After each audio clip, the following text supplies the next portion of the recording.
Hoje, 28 de abril, é celebrado o Dia Mundial da Educação. E você sabe o porquê que essa data foi escolhida?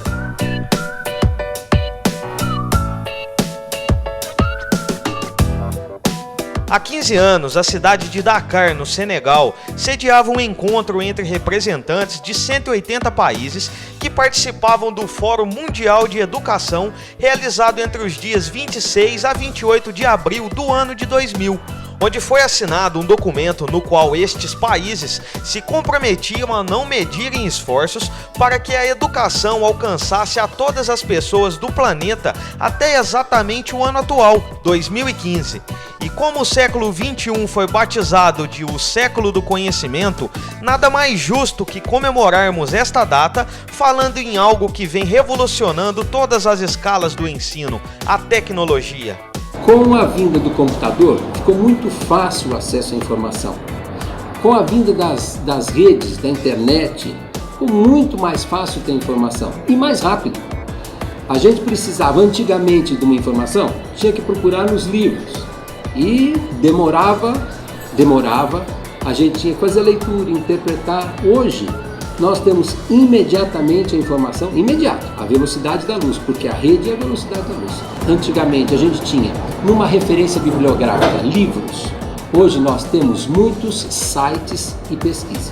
A tecnologia está aí, a informação bem-vinda, muito bem-vinda, e nós não podemos perder a realidade. A nossa realidade é a formação mesmo, a formação crítica deste aluno, porque ele precisa discernir essas informações que ele tem, e essa tecnologia sempre vem para agregar o valor de uma escola que trabalha essa formação.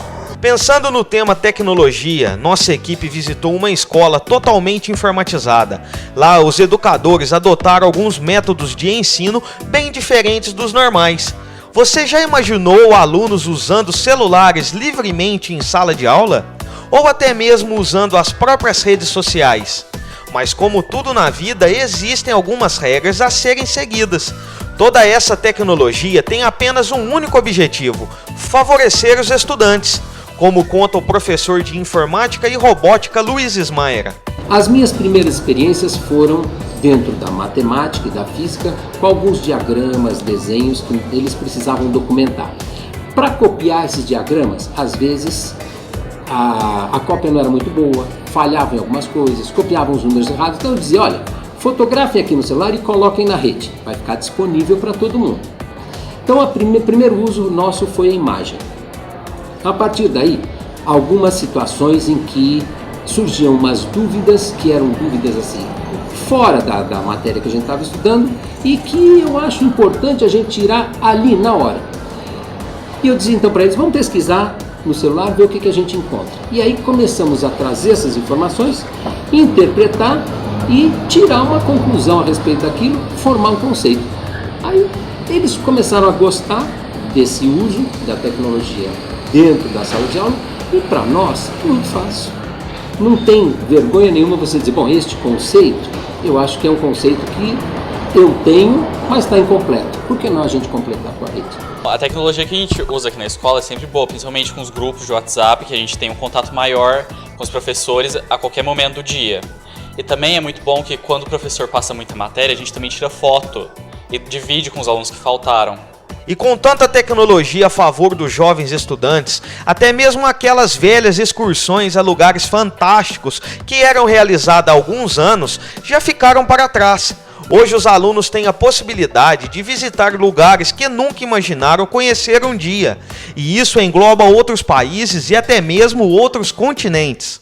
A escola hoje, diretamente ligada à tecnologia, tem laboratório real, laboratório de ciências, nossa ciência, ciências físicas e biológicas, e temos um laboratório virtual, que de vez em quando a gente vai à sala de informática, e lá a gente faz visitas até a museus, visita algumas feiras de ciência virtualmente, tem acessos a experimentos que não poderiam ser feitos, por exemplo, no nosso laboratório, mas que fixam bem conceitos de ciência. Tem acessos a animações, que são animações adequadas para explicar melhor um conceito do que nós poderíamos sequer explicar descrevendo. E diante a tanta evolução, até as apresentações dos trabalhos dados em salas sofreram alguns avanços tecnológicos. Agora na aula de arte a gente está usando muito o YouTube para a apresentação dos artistas. A gente tem muito vídeo produzido com a música relacionada ao tempo do artista, então o Mondrian a gente já estuda tocando um jazz, então dá pra gente falar bastante sobre a obra do artista, o contexto da obra e outros tipos de artes manifestações artísticas da época. A gente usa muito para a partir daí o menino criar. Ele não precisa estudar, copiar o Mondrian, ele não precisa copiar Monet ou nenhum outro artista, ou Mário Zavagli, que é daqui de Gospel, que a gente já viu alguma coisa. Ele parte do princípio que alguém fez de uma determinada forma e ele tem a liberdade para fazer da forma dele. No passado, a gente fez um trabalho sobre o livro do Sherlock Holmes. Então, o grupo todo se uniu para pesquisar, aprofundar mais o trabalho e a gente se caracterizou como os personagens antigos do livro. Então, foi muito legal porque a gente pôde aprender mais, os professores nos deram capacidade para ter novas ideias. Esse tipo de trabalho envolve bastante coisa, faz os alunos pensar mais, porque muitos alunos ficavam reclamando porque só tinha que escrever, não fazia nada legal, então começou a ter esse trabalho visual, de imagem. Outro trabalho também foi o visual que a gente criou um trailer para o filme. Foi muito legal, porque a gente saiu filmando as pessoas, saiu procurando coisas, cenários, a gente criou coisas muito interessantes. E ajuda o aluno a aprender mais, a aprofundar esse trabalho, ter novas ideias, se divertir mais, todo mundo sai se divertindo no final. A ideia tem que sair, aí ela vai sair a partir do trabalho. Ele vai ter que começar a desenhar, experimentar, hoje a gente estava trabalhando, tinha gente com canetinha, com giz de cera, tinha gente com lápis de cor mesmo, com formas mais abstratas, então cada um vai na sua maneira, mas dentro do material que a gente tem, ele vai ter que desenvolver uma linguagem. No final ele tem que se satisfazer com a produção dele. Eu dei conta de fazer, dei conta de fechar o assunto e estou feliz. Outros métodos utilizados pelos educadores exclusivamente para os estudantes que irão prestar o vestibular é a etapa Link, que são aulas à distância onde o objetivo é complementar e relembrar todo o conteúdo aplicado em sala. É um tipo de um cursinho. Como ele é feito? Ele é feito à distância, nós trazemos os vídeos, carregamos os vídeos e os alunos veem os vídeos dos conteúdos das aulas que eles tiveram conosco e que agora estão revendo. Essa revisão é boa e própria, como você mesmo falou, porque ela tem um tempo limitado e dentro desse tempo aquele conteúdo todo é visto. No momento eu tô achando ela bem interessante porque ela faz com que a gente tenha mais de uma visão sobre o mesmo assunto, né?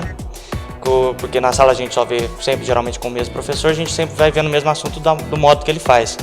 E com o Etapa Link a gente vê de outros professores fazendo o mesmo tema e você consegue ter várias visões do mesmo tema para na hora do vestibular você fazer do jeito melhor que você achar, né? Esse trabalho todo que vem nessa formação e nesse resultado maravilhoso que foi o último resultado do Enem, a escola em primeiro lugar, não só na cidade, como na região, e dentro das escolas parceiras do Etapa nós estamos em primeiro lugar.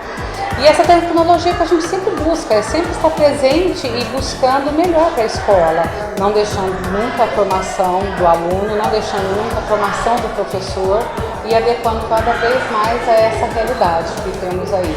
A escola tem uma aprovação muito grande nos vestibulares, o ano passado nós tivemos 80% de aprovações, e não é só no terceiro médio, essa é uma formação que vem desde o maternal até o Fundamental 1, partindo para o Fundamental 2 e depois a gente termina no ensino médio entregando os nossos alunos para a universidade. Mas mesmo diante a tanta tecnologia, o professor Luiz Ismaira ressalta a importância do desenvolvimento do senso crítico nesses jovens. Como o aluno pode criticar? Ele precisa ter do seu professor, do seu intermediador, uma fonte interpretativa boa e começar a criar a crítica para compreender qual é o bom site, qual é o bom local de pesquisa. Hoje em dia, A nossa ação é muito mais formadora, muito mais crítica. A gente forma a crítica para que ele entenda, opa, isto faz sentido, isto não. Então, isto eu descarto e passo a confiar mais nesses sites.